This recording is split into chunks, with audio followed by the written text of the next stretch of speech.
Ladies and gentlemen, thanks for joining us today. My name is Matt Anderson, and I'm the Chief Operating Officer of the Space Force Association. And today we're honored to have Mr. Aaron Rogers, the Director of Advanced Programs at Maxar Technologies. Maxar is one of our newest corporate members and a founding member of the Space Force Association. Aaron, thanks for joining us today. Thank you for having me.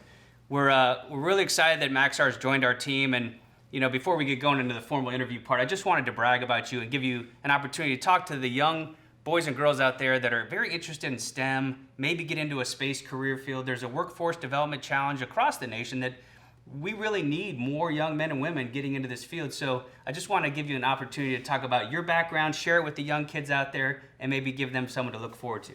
Yeah, sure. Thank you. I, like many, have been fascinated with space my whole life and have wanted to be a part of the community that sends people into space and beyond.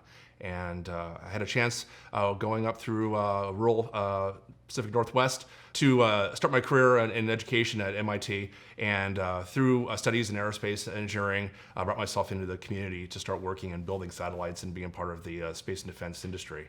And had a chance through that career to work in both the community and private sector as well as the national lab sector, and really across that continuum come to understand the importance of how space can contribute to the security of our nation.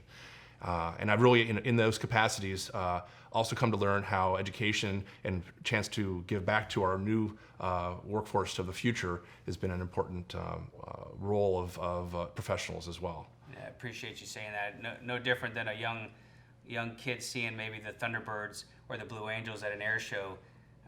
It often starts off with that vision, and it's great for gentlemen like yourself that are incredibly talented, MIT educated, and then you still can contribute to national security and work on things that are highly technical and very special, which brings us to Maxar. Maxar has been a leader in a lot of the space industry. So for those space enthusiasts, not only our members, but maybe fans or even employees of Maxar that are at home working during COVID, what can you tell our audience about Maxar? Well, Maxar is not a new company. We're a new name. We are a newly formed brand as of 2017 that is comprised of companies that have been around for decades. I joined it as Space Systems Around, but now that's part of our space infrastructure team, who's built over 300 satellites over the course of 60 years. We do systems and services, building satellites, payloads, ground systems, Earth intelligence. We contribute data to important imagery and analytics to understand how the world behaves and operates. And all of these things contribute to an ecosystem that supports both the national security as well as our private sector around the world. It's a good point because when President Trump signed the NDAA on December 20th of 2019 that created the Space Force, everybody just thought that this just happened. This whole space industry just happened. So similar to Maxar, the space mission for the Department of Defense has been going on in the Air Force for decades. It's similar to Maxar. It may be called something different, but the professionals have been there. The expertise has been there. More specifically with Maxar's capabilities and the Department of Defense or the Space Force, what have you guys been working on lately? What are you proud of, and what do you think is going to happen in the future? Yeah, great question. So first and foremost, many people may not know that what we build and deliver to the world has been part of their lives from years to date. We build geotelecom satellites that deliver Sirius XM and cable TV to your homes. We are also delivering imagery that you see watermarked on CNN and your favorite news outlets. And so that has continued for, as you say, decades up to today. What we see going forward is applying our commercial mentality and our commercial model to delivering capabilities and solutions to support the warfighter in ways that are both agile and responsive to need, as well as affordable and commensurate with market economics. Yeah, that seems to be the trend. We've seen that with a number of industries that say that the government's saying, hey, we think industry partners can do this quicker, better, and faster, because the important thing is it's for national security. Our adversaries, China and Russia specifically, in the national defense strategy, they're starting to outpace us. And this is what led to the creation of the Space Force. So partners like Maxar are huge to help the nation secure its borders and the threat that may come from space. And I like your example on day-to-day things. We need to continue to beat that drum and explain to the American public, hey, if you like paying at the pump for your gas, or you like getting cash out of an ATM, or all the things you just described, that's all happening in space. The little blue dot would go away on your phone if we don't have space superiority, which is what the Space Force is trying to give the nation. So back to Space Force Association, the nonprofit that supports the Space Force, and our partnership with Maxar. Why did Maxar say, yeah, this is a good idea? We need to partner with this nonprofit, Space Force Association. It's in our best interest. What can you say about that? Yeah, no, it's the Space Force Association represents an important outreach arm of the newest branch of our military, and as a trusted partner to the U.S. government, we want to be a part of that community and also a part of the discussion that's associated with involving new entrees and maybe non-traditional players like ourselves to supplement those of an existing market and existing primes. And we think that we have a very well paired composition of a company. We're about the same size currently in terms of employees relative to the Space Force's Guardians in place, and we think we have the agility to help contribute in meaningful ways. Yeah, it's fascinating to think about that a company like Maxar is currently about the same size as the entire Space Force. So that is why the Space Force needs partners like Maxar and also gain from your expertise. So what would you as you think about your relationship with industry and the government, what has Maxar witnessed that said, hey, maybe the Space Force can learn a couple things from us, because they're trying to be that small, agile company, if you will, similar to Maxar? Yeah, that's a great question as well. As we think about the speed by which our adversaries and the global community is moving, we can't have our heads in the sand and not think that we will remain the dominant or preeminent leader in the world in space in this capacity. So we have to employ resources and take capabilities across the continuum and maintain our leadership position. We think a company like Maxar is well suited to deliver both commercially driven and non-traditional services, as well as capabilities that are rooted in our other marketplaces, such as our commercial geotelecom satellite line, in which we produce a satellite on order of 2 years at center points. Those scales will allow us to keep pace and ahead of our adversaries as that landscape evolves. Absolutely. I mean, I think the American public needs to know that Maxar Technologies and their efforts saves American lives in the end. And I know you're really proud of some of the technologies that Maxar has been developing lately. Is there any specific technologies or capabilities that you guys have been working on that you'd like to share with the audience? Yeah, I've been talking about the space infrastructure side of the house, in which we build a lot of space systems to include both satellites and ground systems. What haven't mentioned so far is the fact that we actually are working very aggressively to beat down the latencies of sensor-to-shooter timelines.